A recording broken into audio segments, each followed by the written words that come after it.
মাওলানা দেলার হোসেন সাইদি সাহেবকে বক্তব্য রাখার জন্য অনুরোধ জানাচ্ছি। নাহমাদুহু ওয়া নুসাল্লি আলা রাসূলিল কারীম ওয়া আলা আলিহি ওয়া আসহাবিহি আজমাইন। আউযু বিল্লাহি মিনাশ শাইতানির রাজীম। বিসমিল্লাহির রহমানির রহিম। মাননীয় স্পিকার, আপনি এই মহান সংসদের স্পিকার হিসেবে নির্বাচিত হয় আমরা জাতীয় সংসদের পক্ষ থেকে আপনাকে অন্তরের অন্তঃস্থল থেকে মোবারকবাদ জানাচ্ছি।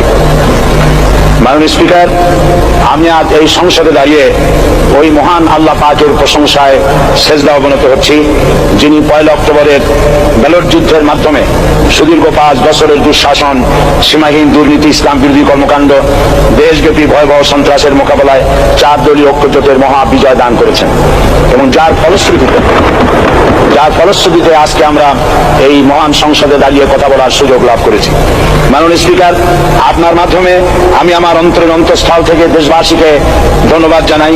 বিশেষ করে আমার নির্বাচনী এলাকা পিরোজপুর, নাজিরপুর, ইন্দুরকা নিবাসী ভাই বোনদের প্রতি কৃতজ্ঞতা জানাই, যাদের অক্লান্ত পরিশ্রমে এবং মূল্যবান ভোটের মাধ্যমে আমি নির্বাচিত এই মহান সংসদের সদস্য হওয়ার সুযোগ লাভ করেছি। মাননীয় স্পিকার, বাংলাদেশের 13 কোটি মানুষকে যারা পরিচালনা করবেন, আজকে তারাই এই মহান সংসদে বসে আছেন।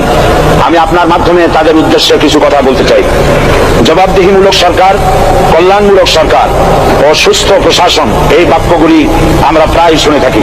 এই বাক্যগুলির অর্থ সরকার স্বৈরাচার নয়, বরং জনগণের কল্যাণে জনগণের নিকট দায়বদ্ধ সরকার, যা আব্রাহাম লিঙ্কনের ভাষায় by the people, for the people, of the people. বর্তমান পৃথিবীতে মূলত গণতান্ত্রিক দেশে এখন সরকারকে বিবেচনা করা হয়।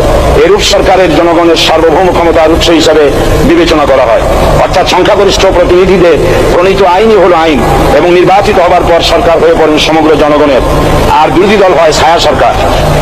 মাননীয় স্পিকার, সরকারকে সঠিক পথে পরিচালনার জন্য বিরোধী দলকে অপরিহার্য বিবেচনা করা হয়। বর্তমান গণতান্ত্রিক চেতনা বেশি পুরনো নয়, মানুষ মূলত রাজতান্ত্রিক স্বৈর শাসনের সাথেই বেশি পরিচিত।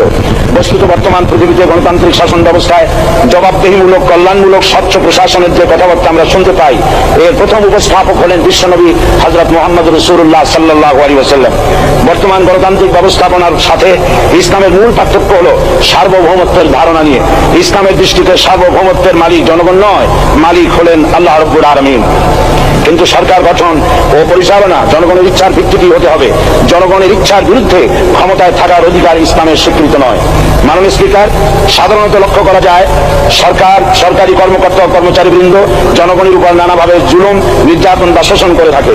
জনগণের খাদেম না হয়ে তারা হয়ে পড়েন জনগণের প্রভু। তারা জনগণের সম্পদকে তসরুপ করে। এই অবস্থা থেকে মুক্ত করার জন্য রাসূল কারীম সাল্লাল্লাহু আলাইহি ওয়াসাল্লাম সরকারি কর্মকর্তা ও কর্মচারীদের মধ্যে তীব্র দায়িত্ব অনুভূতি জাগ্রত করে তিনি বলেন, ঘুষ দাতা ও গৃহীতা উভয় জাহান্নামী। নবী করিম সাল্লাল্লাহু আলাইহি ওয়াসাল্লাম আরো বলেছেন, আমরা যদি কাউকে কোনো রাষ্ট্রীয় দায়িত্ব প্রদান করি, তখন সেই ব্যক্তি তার ব্যক্তিগত কাজ যতটা নিষ্ঠা ও আন্তরিকতার সাথে পালন করে, রাষ্ট্রীয় দায়িত্ব যদি সেভাবে পালন না করে, তবে কিয়ামতের দিন তাকে উল্টো করে জাহান্নামে নিক্ষেপ করা হবে। রাষ্ট্রীয় সম্পদ তসরুফের ব্যাপারে কঠোর হুঁশিয়ারি উচ্চারণ করে বিশ্বনবী মুহাম্মদ রাসূলুল্লাহ সাল্লাল্লাহু আলাইহি ওয়াসাল্লাম বলেছেন, রাষ্ট্রীয় দায়িত্ব পালনকারী কেউ যদি এক টুকরা সুতা বা তার চেয়েও ক্ষুদ্র কোনো জিনিস খেয়ানত করে, তবে কিয়ামতের দিন খেয়ানতের বোঝা মাথায় করে তাকে উঠতে হবে। মাননীয় স্পিকার, আল্লাহ রাসূল যে সরকার ব্যবস্থা প্রতিষ্ঠা করেছিলেন, তা সত্যিকার অর্থে ছিল জনকল্যাণমূলক সরকার। তার সরকারের দায়িত্ব পালনকারী ব্যক্তিবর্গের মধ্যে চরম দায়িত্ব অনুভূতি জাগ্রত করে দেওয়া হয়েছিল। এটা সম্ভব হয়েছিল কেবলমাত্র আখিরাতের তীব্র বিশ্বাস ও মহান আল্লাহর দরবারে জবাবদিহিতার অনুভূতির মাধ্যমে। মানুষের নিকট জবাবদিহিতা পাশ কাটিয়ে যাওয়া যায়, কিন্তু আল্লাহর নিকট জবাবদিহিতা পাশ কাটানোর কোনো সুযোগ নেই। মাননীয় স্পিকার, নবী করিম সাল্লাল্লাহু আলাইহি ওয়াসাল্লামের সরকার ব্যবস্থাপনায় সবাই যেমন আইনের দৃষ্টিতে সমান অধিকার ভোগ করেছে, ঠিক তেমনি ভাবে রাষ্ট্রের নাগরিক হিসাবে সবারই মৌলিক চাহিদাসমূহ পূরণ হয়েছে। ঋণগ্রস্ত, এতিম, অসহায় জনগণ রাষ্ট্রীয় তহবিল থেকে সহযোগিতা লাভ করেছে।